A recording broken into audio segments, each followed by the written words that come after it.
Hi, this is Dr. Golding, and today we're going to continue our class on Plato's theory of virtue. Today we're going to get into Plato's theory of the good, which is a really important part of Plato's theory of virtue. And we're also going to talk a little bit about something called the theory of the forms, because this is very important for understanding Plato's theory of the good. Some of you may be familiar with Plato's theory of the forms from your intro class that you may have had, but I'm not going to assume that you are familiar with the theory of the forms. So we're going to talk about the theory of the forms primarily today, and then we're going to get really into the theory of the good on our next class. Okay? Now, before we get to the theory of the forms, there are a couple of criticisms that I wanted to go over against Plato's attempt to answer the problem posed by the ring argument. Okay, so I talked about this a little bit perhaps already with you, but just to make sure that you've got these two criticisms down, I'm going to go over them again. So again, the theory of the ring, or rather the argument of the ring, was Glaucon's attempt to try to show that no one really has any reason or motivation to be just except because of the consequences, right? The only reason people are just, so Glaucon claims, is because we want to avoid certain negative consequences of, let's say, getting caught or being seen, or we want certain positive consequences that are going to accrue to us if we behave justly. Okay, so that was Glaucon's claim based on the ring argument.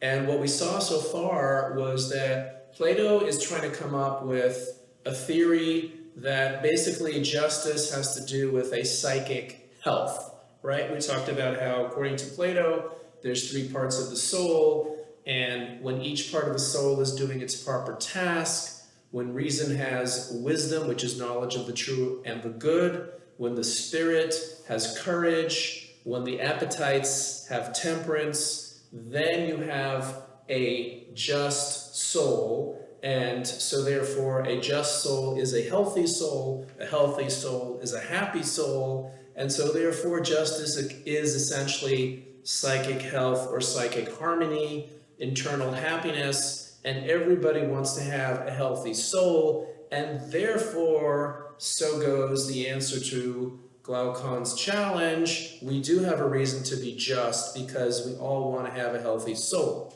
And that's what justice is, so we want it for its own sake.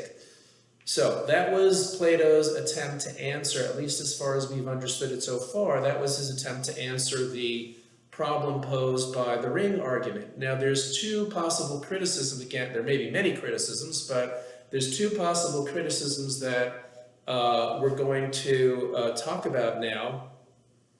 One is that you find people in the world who are very, what we would call unjust. Okay, and my example of a very unjust person is a cool, calm, collected assassin. Okay, so keep that in mind, the cool, calm, collected assassin. This is the hired hitman, okay? The hired hitman is the guy who kills for money. He doesn't care who he kills. All he knows is he gets a phone call. He is told by whoever it is, I want you to kill so-and-so. You'll get 1,000, you'll get 2,000, $1 million, whatever it is. He kills for money. Now, the sort of stereotypical example of the hired hitman is that he's a very, as I say, cool, calm, collected. He would say that he's not sick in his soul. He would say that he's perfectly okay with what he's doing. He recognizes that it's unjust. He doesn't disagree with that. He says he knows it's wrong, or at least that's what people say, it is unjust. But he himself somehow doesn't care about it, and it doesn't bother him. He goes to bed at night, he sleeps well, he eats well, he drinks well, he goes about his business. And so the problem posed by the cool, calm, collected assassin is that here you have an example of a radically or seriously unjust person who would tell you that his soul is in perfect order, at least as far as he experiences it. His soul is in harmony with itself. So he is not unhappy. And so the criticism here is that the example of a cool, calm, collected assassin is a counter-example to Plato's claim that justice is a form of psychic health. Now, of course, there are people, like, for example, some serial killers who are really psychotic. They're not happy with themselves. They realize that they're sick. They're internally disturbed. They don't sleep well at night. They're not happy with what they're doing. And there are examples of that. Okay, there are going to be many examples of, let's say, people like me or you who, if we were to, let's say, kill someone or cheat or lie in some very serious way, we might have trouble sleeping late at night. It might bother our conscience. And so for many of us, Plato's theory seems to sort of work, that, yeah, there was a kind of internal disturbance going on if you commit unjust actions, and we could look at that as a reason for behaving justly. But the problem is, even if we find one or two examples, even just one example of a person who was unjust, who seems not to be experiencing any internal disharmony within his psyche, then that seems to show that there's something wrong with Plato's theory of justice, and it seems to show that his answer to the Glaucon objection, or the problem posed by the ring argument, is not really a good answer. That's criticism number one. Now, the second criticism is different. Okay, second criticism, and here I want to mention there is a philosopher that we're going to hopefully study later on in the semester by the name of Immanuel Kant, K-A-N-T. And so Kant argued that essentially if you behave morally, or let's say justly, because it's in your own self-interest to do so, whether it's the self-interest of your body or whether it's the self-interest of your soul, then you're really not doing the just action for its own sake. You're doing it for your own sake, okay? So Kant and many others, you don't necessarily have to agree with Kant on everything that he has to say. Again, we're going to study Kant later on in the semester. But Kant would argue that Plato's theory of motivation, why we should want to be just, is wrong. It's mistaken. It's insufficient. The reason or motivation for behaving justly should be because it's the right thing to do, not because it promotes your own either physical health or psychic health. Okay, so now what exactly the motivation might be for behaving justly in and of itself, that's going to be a good question. But Kant and others would say that Plato's theory of motivation, his theory for why we should want to be just, is mistaken, and that this would be an objection against anyone who says, hey, the reason I'm just is because it's going to make me feel better. I'm going to be able to sleep better at night. My conscience is going to be clear if I do the right thing. If that's the reason for why a person is behaving morally or justly or ethically, then some would say, including Kant, that that is not a good theory of why we should be just, because again, you're doing it out of self-interest, not necessarily because it is the right thing to do, okay? So I've given you two criticisms against Plato's theory of motivation for why we should behave justly. Now we're going to switch gears, okay? Again, if I'm just going to remind you, we said that according to Plato, the rational part of the soul, now I'm pointing to my head because very often we associate the rational part of the soul with the head, with the intellect, right? The rational part of the soul is the mind or the intellect. And what is the virtue that is associated with the mind? It's wisdom, right? And we said, what is wisdom? Wisdom is knowledge or understanding of the true and the good. The true with a capital T and the good with a capital G. So knowing what is true, and again, what does it mean to say true, capital T true? What that means is knowing the most important things, the most fundamental truths, the most profound truths about the world, about the universe, about human nature. That's what is included in wisdom, and also knowing the good, knowing what is truly good, ideally knowing what the good is, not just knowing examples of good actions or knowing, hey, it's wrong to steal or it's good to give charity. That would be knowing an example of something that is good or bad to do, right?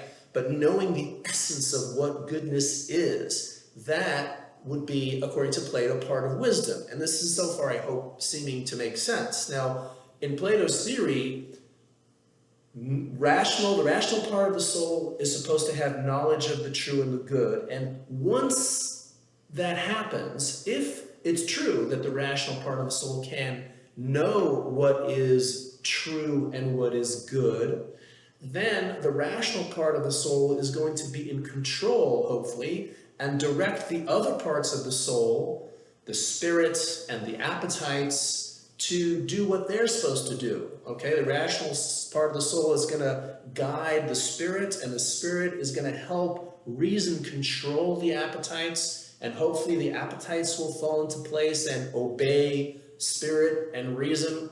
Okay, and then you're going to have, at least according to Plato, then you're going to have a happy, healthy soul that has wisdom, courage, temperance, and of course justice, the balance of the soul. Sorry, the lights just went out because of the electronic thing. Let me just turn the light on again.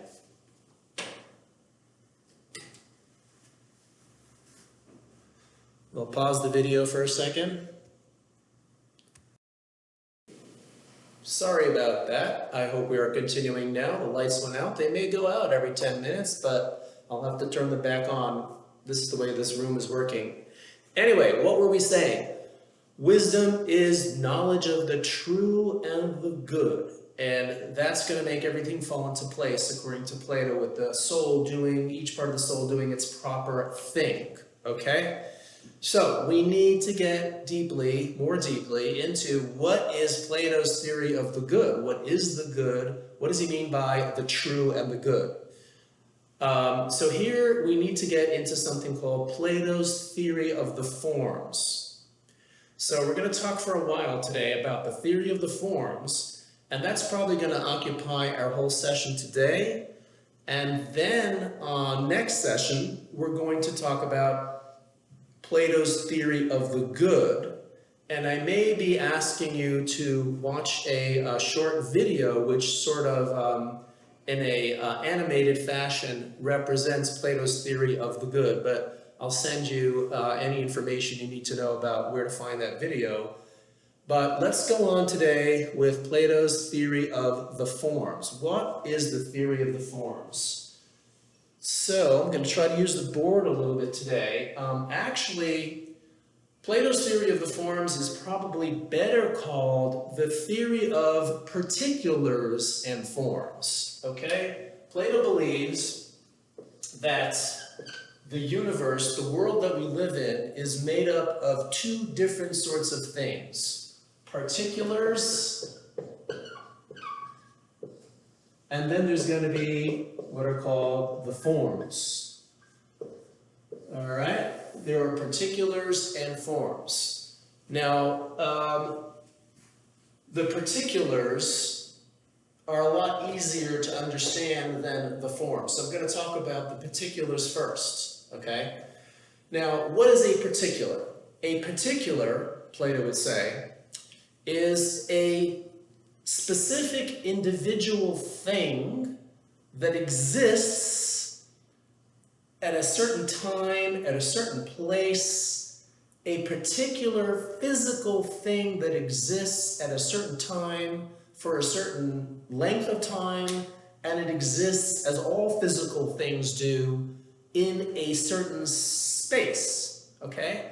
There are many, many, many, many examples of particulars, okay? We're using the word particular in a technical sense to talk about how Plato looks at the universe, okay? The universe is made up of particulars, forms we're going to talk about in a little while, but let's talk about particulars first, because we're all familiar with particulars. For example, I am holding a particular writing instrument. This is some kind of a marker. They call it a dry erase marker. Okay, so this is a particular thing, right? I'm holding it in my hand. This particular thing has a certain dimension, it has a certain weight, it has a certain size, it exists right now over here, okay? It's in this place. I happen to be at Bellarmine in a classroom. It's empty, but I'm in the classroom presenting this lecture. Today is the such and such day of the month, and it is right now it's a certain particular hour and time that this thing exists right now. And of course, this pen, it doesn't only exist at this particular time because it has a duration, it exists through time, right? There was a certain time when this particular dry erase marker was created or constructed and rolled off the assembly line. I don't know exactly how they make dry erase markers, but this dry erase marker, you know, it wasn't around forever. There was a certain time, I presume, like back in 1940, I don't think this particular dry erase marker existed. And I do believe that at a certain time in the future, this particular dry erase marker will stop existing. At a certain point, when it runs out of ink, it's going to be thrown away, and then it's going to be mashed up, chopped up, and no more dry erase marker, at least not this particular one, okay? This is just one example of, let me put down on the board, I'm going to put down on the board a list of properties or features that all particulars have, okay? This may need to be qualified or tweaked a little bit, but basically, this list is going to be true for all particulars. First of all, basically, particulars are physical things, okay? So I hope you can see this on the board. It says physical. Particulars are physical. What else? I'm going to add, I mean, these are going to overlap. They kind of are all interconnected with one another. Physical, spatial. Not special, but spatial. Spatial means they occupy physical space, right? They are, to use a fancy word, temporal. Now, temporal means that they come into being at a certain time, and they also will pass away at a certain time. Like, again, this example of this dry erase marker. So temporal means they exist or they persist through time, starting at a certain date and ending at a certain date. So what do we have so far? Physical, spatial, temporal, and of course anything, I won't bother writing this down, but you know, anything that's physical is going to have a certain size. It's going to have a certain specific weight, right? There is a specific weight that this dry erase marker has. It has a certain length, right? For anything physical, generally, it's going to have a certain color, right? It's either going to be white or black or green or blue, or maybe it's going to be see-through, okay? But in general, any physical thing is going to have a specific color or size, weight, and so on, dimension, okay? So many examples of particulars. I mean, this shirt I'm wearing is a particular shirt.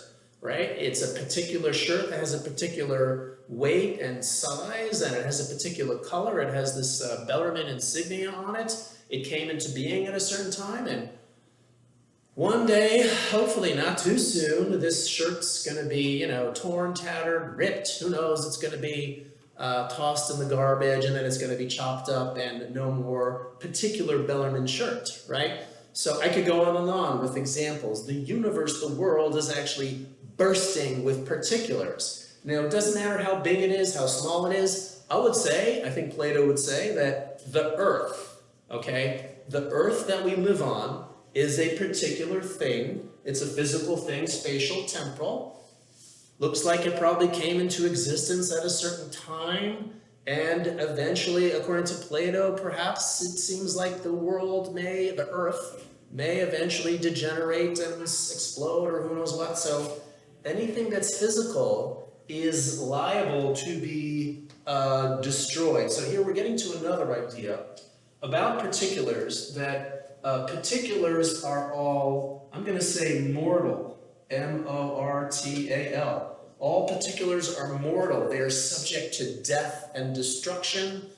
We usually don't talk about the death of a dry erase marker, but we could talk about its lack of existence or destruction.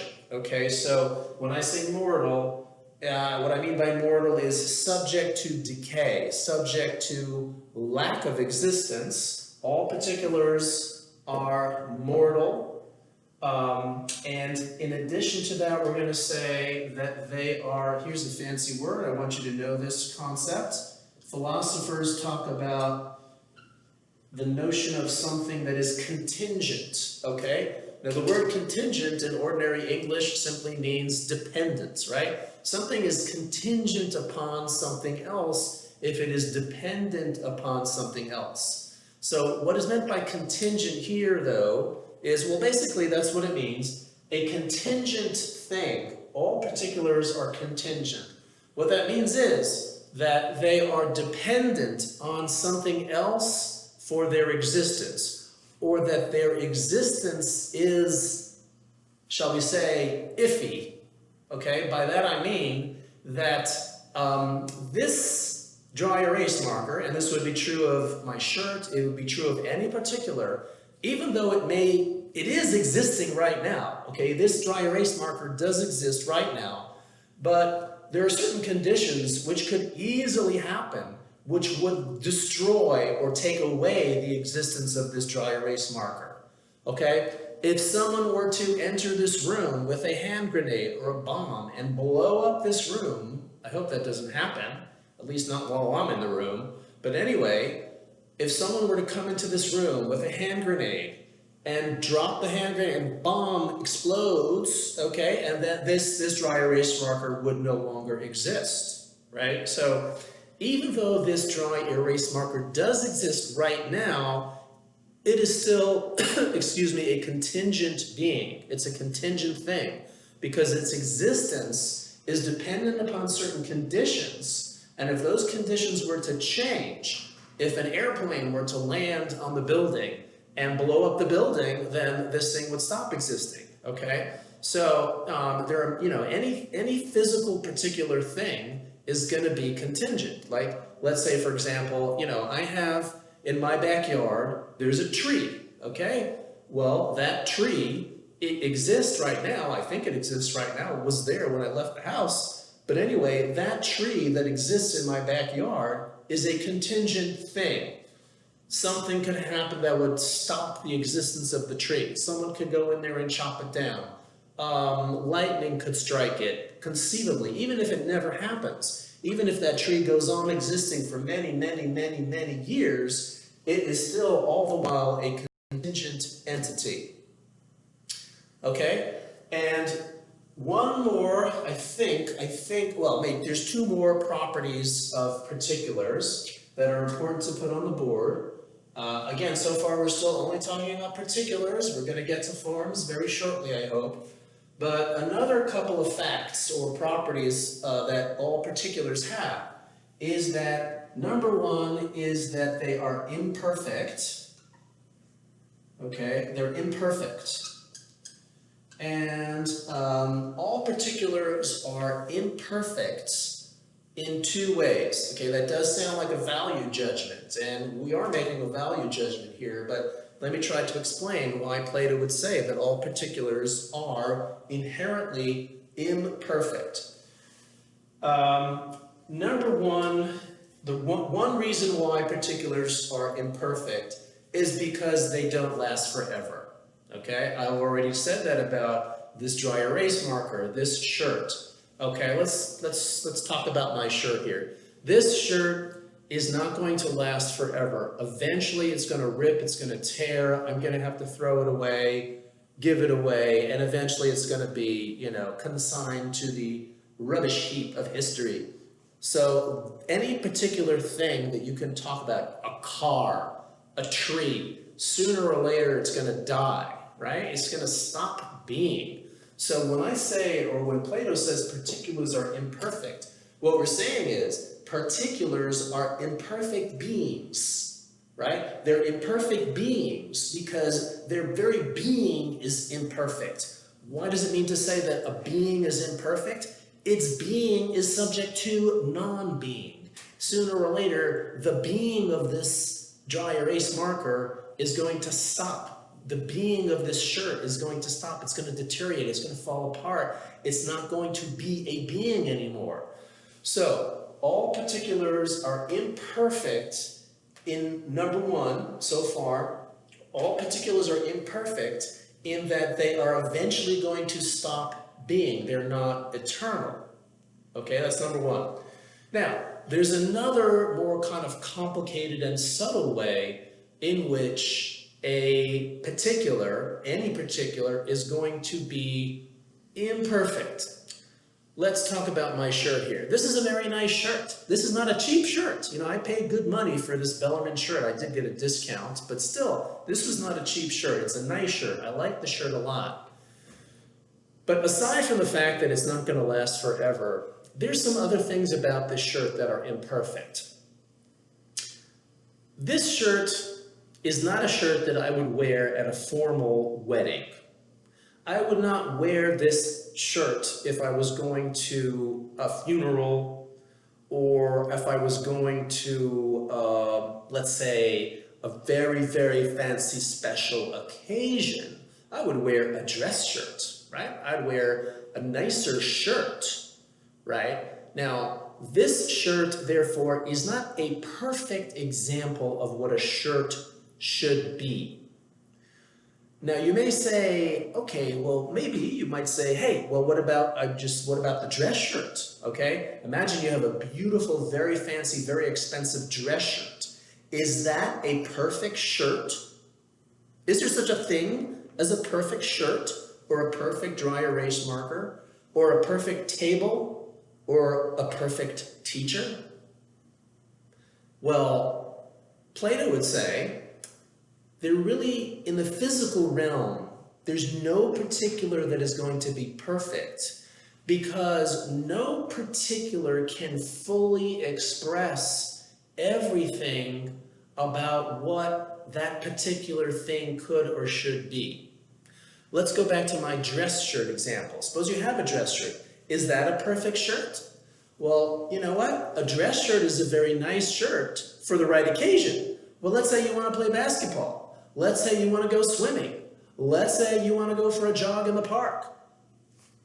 The dress shirt would not be very practical. It wouldn't be a good shirt for that purpose, right? And suppose, you know, even within the realm of dress shirts, you know, you've got your white dress shirt, your black dress shirt, your, you know, purple dress shirt, any particular dress shirt. First of all, it's not going to fit everybody, right? Any particular dress shirt is not going to be fitting every human being, right? Any particular dress shirt is going to have a certain color, it's going to have a certain style to it, and it's going to be useful for certain occasions, for certain people at certain times. But there's no way that a single particular dress shirt could be a perfect dress shirt because it's going to be lacking some qualities that a shirt might have. Okay, I want to give you another example. Let's talk about a tree. Let's talk about a tree, okay? Let's suppose you have a beautiful blossoming apple tree in your backyard, okay? Well, is that a perfect tree? Well, first of all, it's not perfect because it's not going to last forever. It's not a perfect being.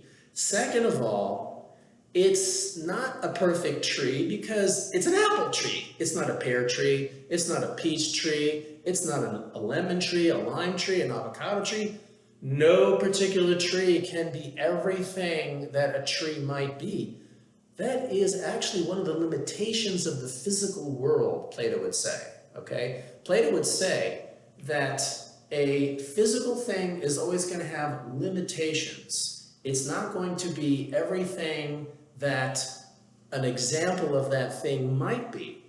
Other trees are going to have certain advantages over that tree. This tree bears limes, lemons. This tree bears avocados. No particular tree is going to be a perfect tree that has everything that a tree could be. It's just impossible. So therefore, again, all particulars are imperfect.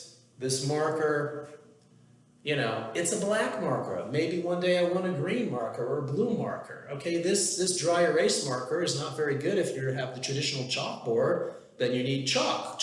Well, chalk is good, but it's not perfect because you can't use it on the dry erase board, right? So any particular thing is going to be limited and therefore imperfect insofar as it is what it is. Okay, I hope you understood that. If you have any questions, you can always ask later on.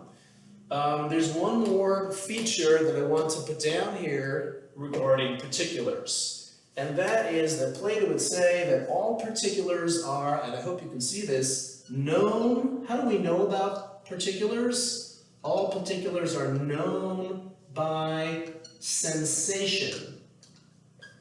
Sensation, or I could say, if you want to put down the senses. All particulars are known by the senses. What do I mean by that? Very simple.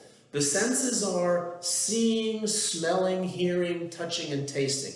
How do we know about things in the physical world? How do I know that I'm holding a marker? Well, I'm touching it, I'm feeling it, maybe I'm smelling it, smells like a marker, tastes like a marker, looks like a marker, so I'm holding a marker, right? How do we know that there's a tree in my backyard? We look at it, we see it, maybe we come close and touch the bark, maybe we take a fruit and taste it and see, oh yeah, that is actually an apple tree or whatever it is. So all particulars are known through the senses, right? Seeing, smelling, hearing, tasting, touching. I think those are the senses that we have. So all of these things are true. What do we have here? 1, 2, 3, 4, 5, 6, 7 features of particulars. Do particulars exist? I think so, right? Particulars definitely exist. The universe is made up of particulars. And now we're going to talk about the forms, okay? Plato, this is where Plato is sort of, as we say in philosophy, going out on a limb, so to speak. He's making a claim that in addition to all of the particulars that exist, there's also something called forms. And it's plural because, according to Plato, there are many, many forms that exist. So what exactly is a form? And this is where things get a little hard, or at least harder than I think we've been dealing with so far. So in order to explain what a form is, I'm going to talk about one particular form, which I think you are familiar with, okay? And this is, I'm going to talk about triangularity. Okay, don't worry, this is not going to be a very deep geometry lesson here, but we're going to talk about triangles and the form of triangularity, all right? So I'm going to draw on the board. We all know that there's many, many examples of particular triangles, right? I'm going to draw some on the board over here. I hope you can see this. Here's one triangle. There's a triangle over here. I hope you can see that. Here's another nice looking triangle over here. And honestly, if I had a different color of marker, I would use a different color to draw my next example of a triangle. But let's just do this here.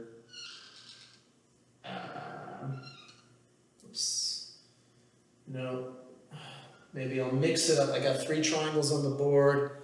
I'm going to do another triangle down here.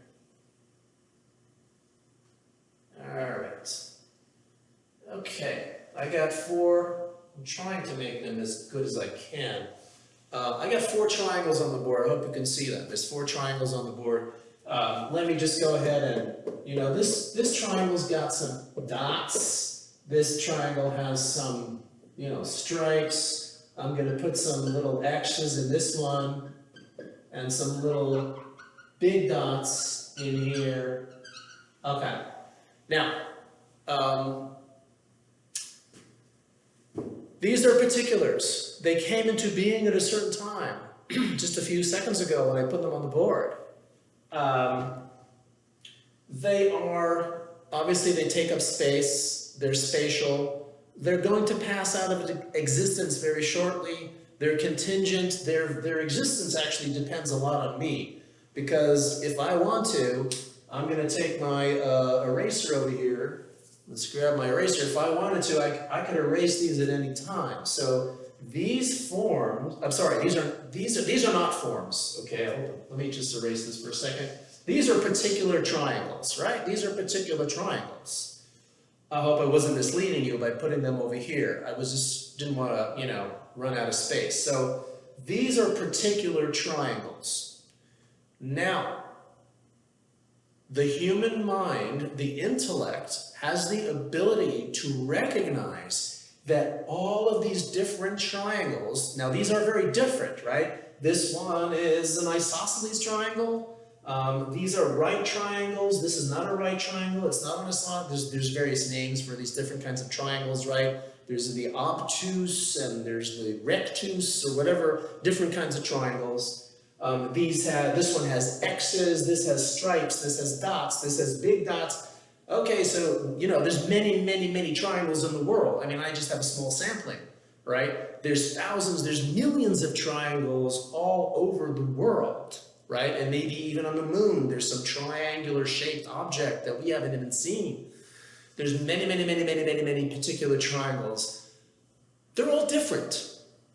Right? They all occupy a different spatial location in the universe. And some came into being at a certain time, and some last longer than others. Some are pink, some are white, some are green, some are yellow, some have stripes, some have dots. They're all different, but yet they all share something in common. They all share the exact same thing in common. What do they all share? They share the form of triangularity.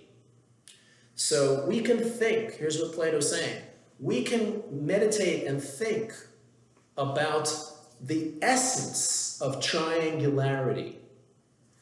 Now, triangularity, okay, I'm going to write that term on the board over here. I'm going to come back to my forms in a second, but, okay, triangularity.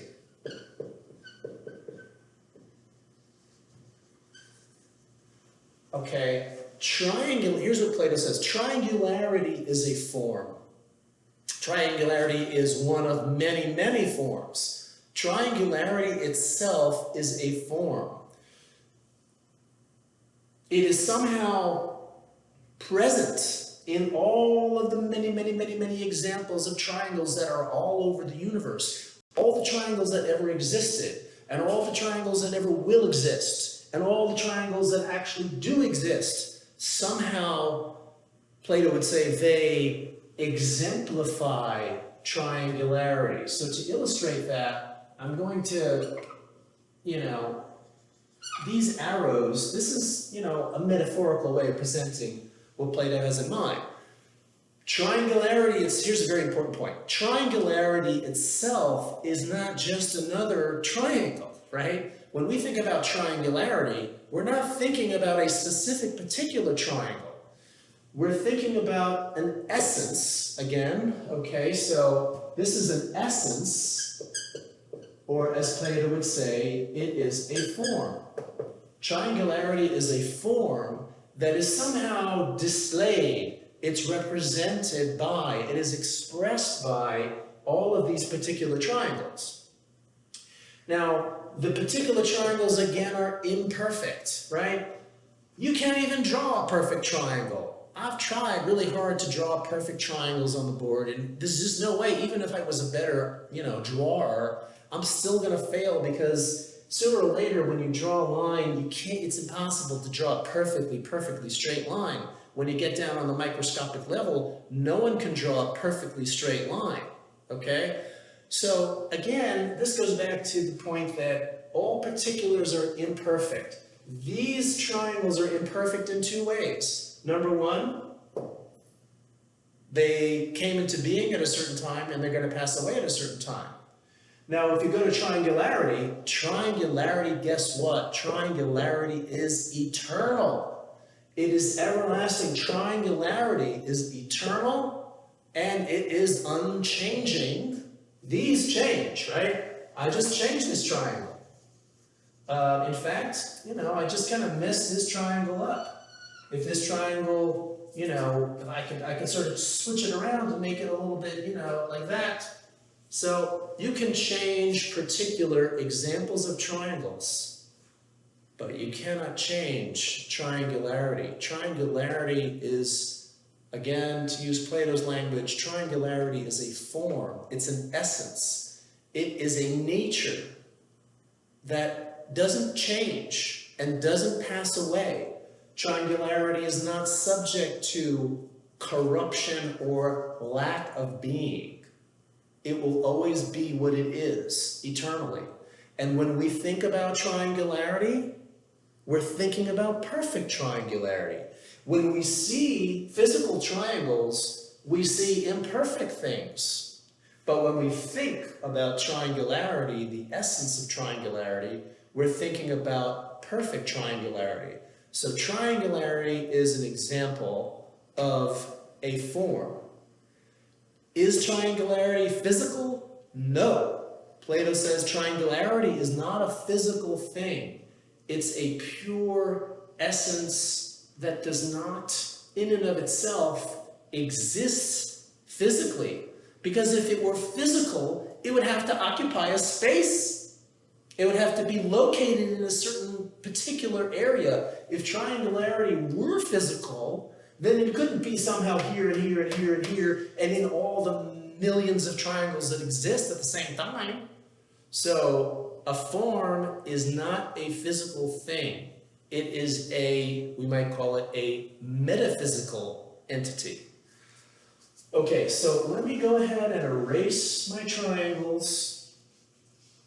I'm going to erase, now when I do this erasing over here, I'm not erasing the form of triangularity. I'm just erasing an English word which is used to describe the form of triangularity. The form of triangularity is indestructible. So let me go back to my list here. And we're going to see, I'll give you some other examples of forms.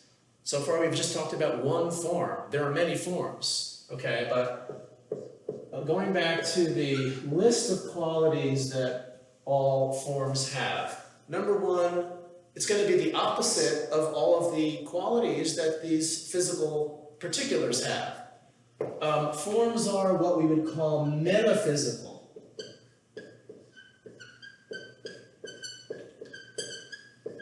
Metaphysical, in this context, the word metaphysical means they exist beyond the physical realm. They are not physical entities. They exist in a non-physical realm of being.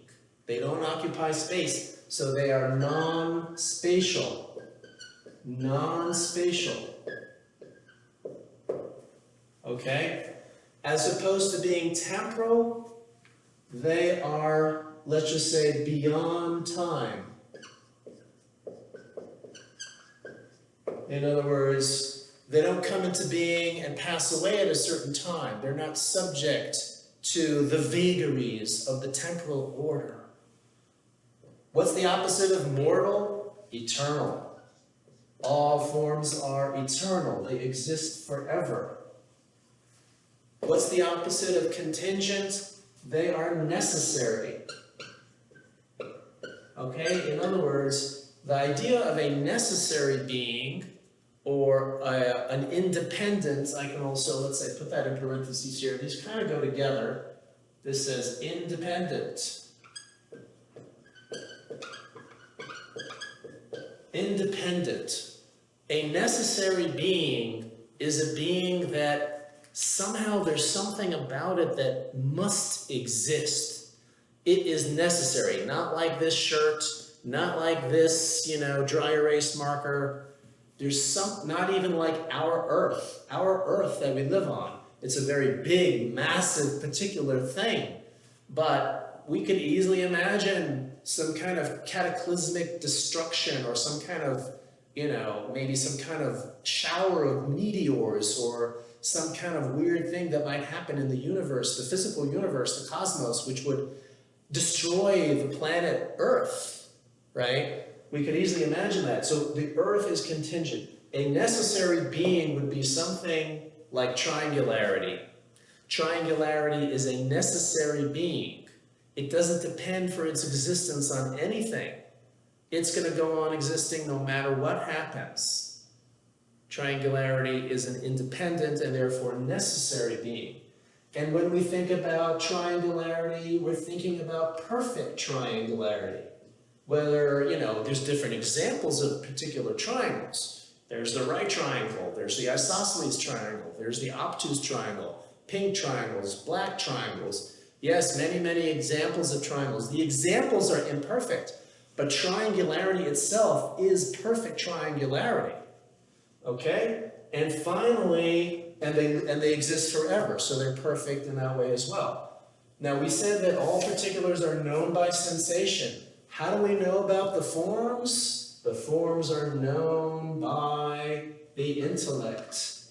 Known by the intellect, or you could say, if you will, reason, pure reason, right? The rational part of the soul is able, this is how Plato would say, the rational part of the soul, the intellect, the pure mind is able to grasp somehow and understand the forms, one of them being, of course, triangularity.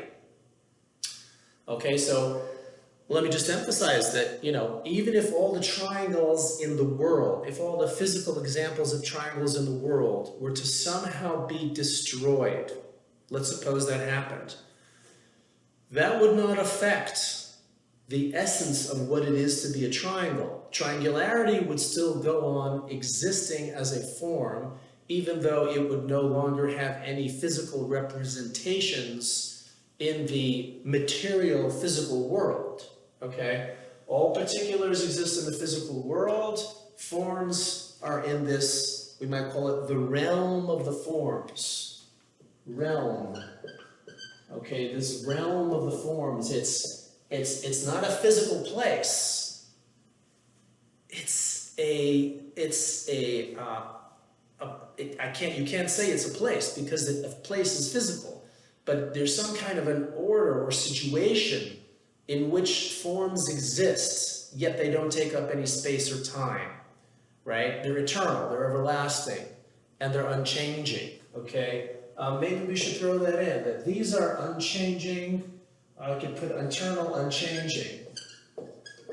Oops, my light went out again. I'll have to pause to turn the light on. 1 second, I'm pausing. And I'm back with the light on. Okay, so I was talking about how forms are unchanging, whereas particulars are always changing. Like even as we speak, as I use this dry erase marker, it's changing because little pieces are coming off of the tip. And, as we speak, my shirt is very, very slowly beginning to deteriorate as I wear it out. So particulars are changing, forms are unchanging and eternal. Now, we spoke about triangularity. I want to give you a couple more examples of forms. There's many, many forms, okay? Essentially, anytime that you can take a group of particulars and find some commonality that those particulars have, there's going to be a form for that essence, okay? So let's just talk about a couple of other examples just to give you the full flavor for the theory of the forms. It's not just about mathematical entities, okay? Let's talk about the form of the tree, okay? The form of the tree. let me see. I'm assuming that you have all of this down. Of course, you can always go back and watch it again. So I do need some space on the board for my next little example. So I'm going to do a little bit of erasing over here. All right, just going to erase this for the sake of room on the board. And let's just talk a little bit about trees and the form of the tree. Okay, there's many trees. There's many examples of trees. And in certain ways, trees are much more interesting than triangles. Because, you know, trees bear fruit. Well, some trees bear fruit, some trees do not bear fruit. So you have, for example, I'm just going to draw on the board here. Let's suppose you have, here is a tree with apples. These are apples. I know I'm not a very good illustrator, but you get the point. That is not a young lady with earrings. That is a tree with apples. You can label it apple tree. Okay, now another kind of tree is your Christmas tree, right? You've got, let's see, how do you draw a Christmas tree? Something like this. This is your Christmas tree. I won't put all the ornaments on it. You can do that if you want to. This is a Christmas tree. But let's say it's a real tree. You know, you actually went to a forest and chopped it down and it was sold as a Christmas tree. Okay, this is a Christmas tree. This is an apple tree. Now, you know, we also have another example of a tree would be a palm tree. Okay, you go out to Florida or California or some other, you know, warm place. It's not a very good drawing of but anyway, that's a palm tree. Okay. Now I could go on. I won't bore you depress you by showing you bad examples of trees, but you get the picture. There's many trees in the world. I have a tree in my backyard that's really not a fruit tree, but it's a nice little tree. Okay, so there's palm trees, there's apple trees, and then there's Christmas trees. There's many examples of trees. Question, do they all have some essence in common? Plato would say, yes. There's some kind of a nature of what it is to be a tree. The essence of treehood, okay, now this may sound like a funny way to speak, but there is some essence that they all have in common. Let's call it treehood. Now this treehood, the essence of what it is to be a tree is not just another example of another tree that exists somewhere at a particular place at a particular time, right? The essence of what it is to be a tree is whatever that essence of treehood is, that essence is somehow present in all of these different examples. And of course, none of these examples are perfect examples of trees. They're all nice trees, but no particular tree could be everything that a tree could be, as I mentioned before.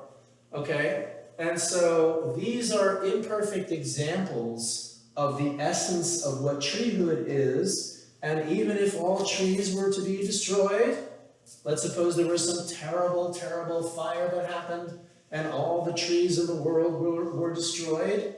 Okay, well, then all the particular trees would be destroyed. Treehood would still exist as a form. The essence of what it is to be a tree is the same and remains unchanged, even though it just doesn't have any instances or examples in the physical world. So that's a little wrap on the form of the tree. And finally, I want to give you one more example of what Plato regarded as a very important form. Of course, there's many forms. Again, anytime you can take a collection of things and put them into a category and say, hey, there's an essence that they all have in common, you have thereby stumbled upon a form. The mind has the ability to extract the essence, so to speak, from the particulars and recognize that there is an identity, and that identity is one, even though it's expressed throughout these many different examples. Okay, So one very interesting form that Plato, in some of his works, talks a fair bit about is the form of beauty. So let's talk a little bit about beauty. Okay, I'm going to put beauty up here.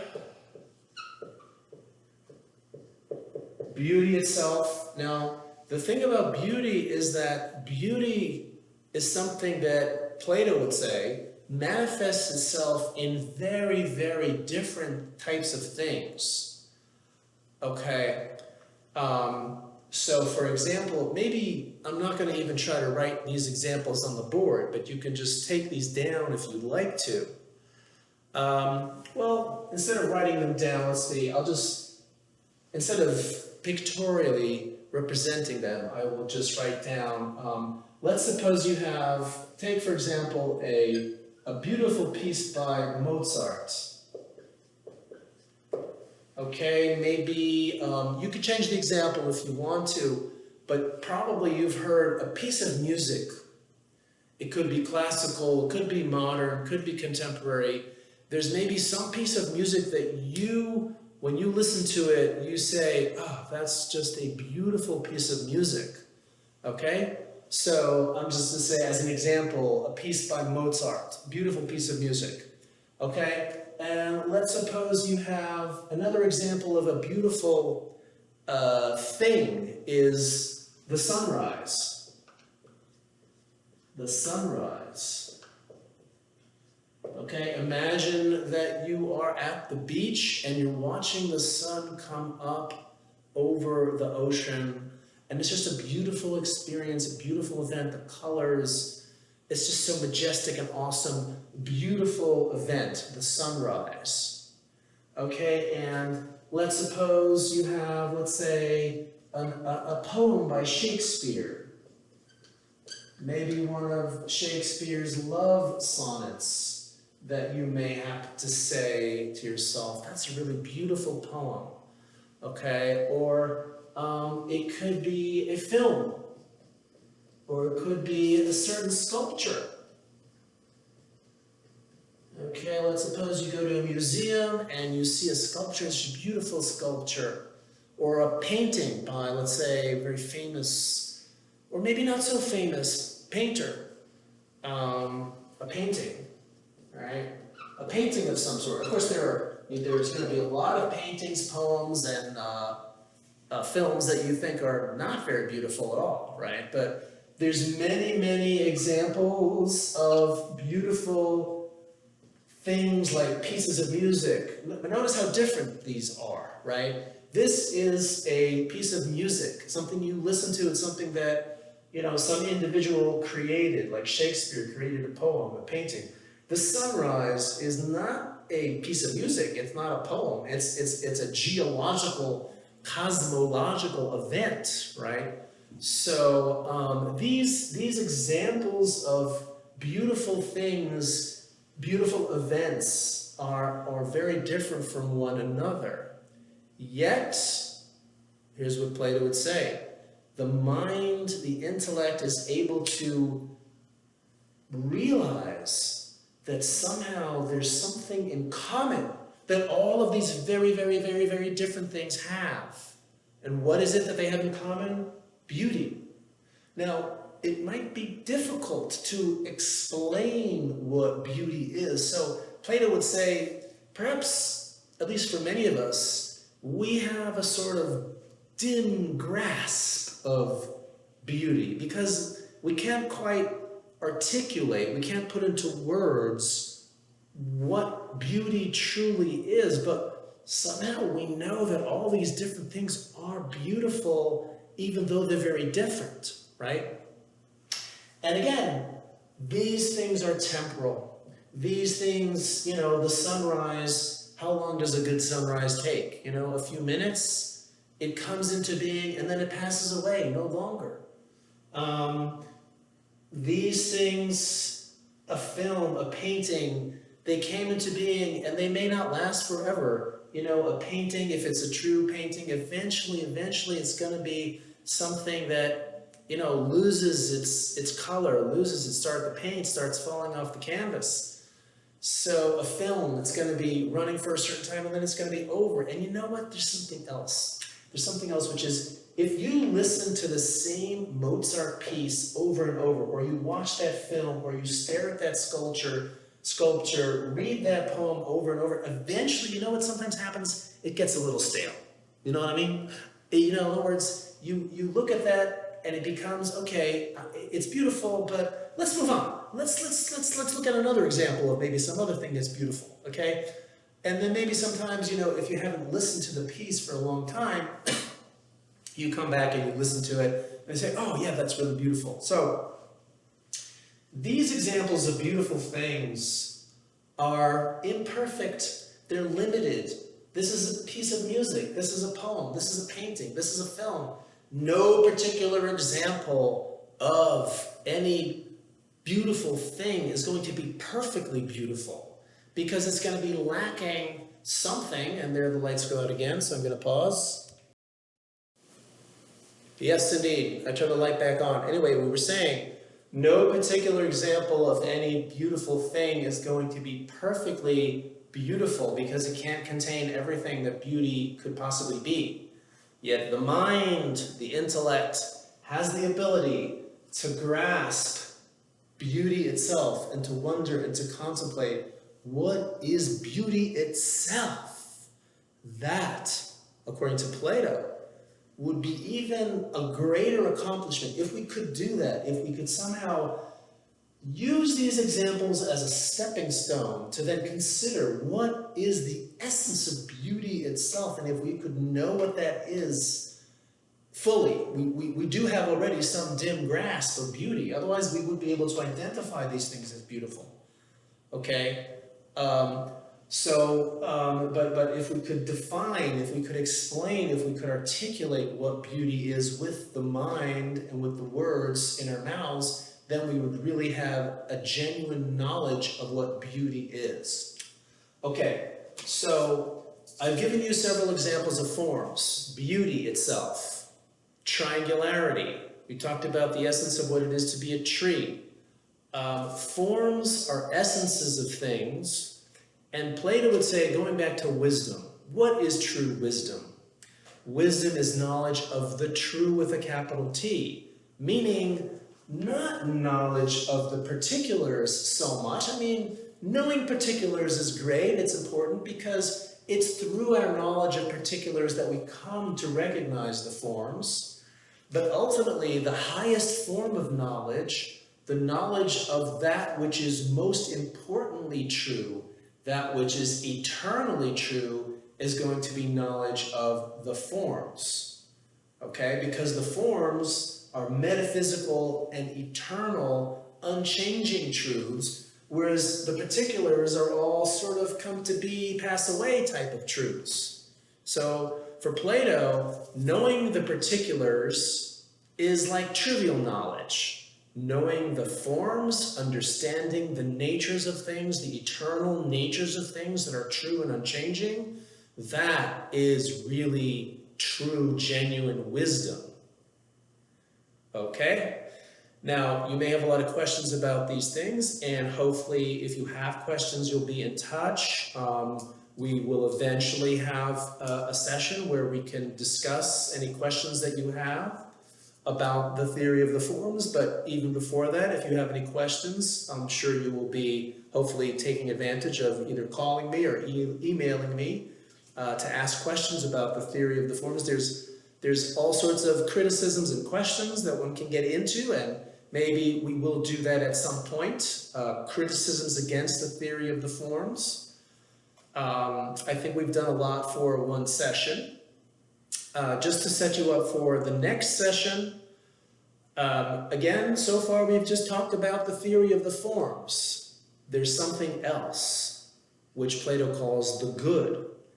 In order to understand the good, we had to go through the theory of the forms, because it's going to turn out, I'm going to say this, and this is not 100% true, but in a way it is true, that the good is the ultimate form of all forms. It's like the most important form of all. In a certain way, it's not even a form, it's even beyond the realm of the forms. Okay? We went up one level from particulars to forms. Next time, we're going to go up another level to talk about what is the good. So it's definitely a class that you don't want to miss. But seriously, I hope that this was clear to you. And if you have any questions or thoughts, you'll email me. I am going to ask you to watch a very short animated version of an animated video which sort of depicts what's called the allegory of the cave. And some of you may have studied that in your intro class or elsewhere. The allegory of the cave and the sun.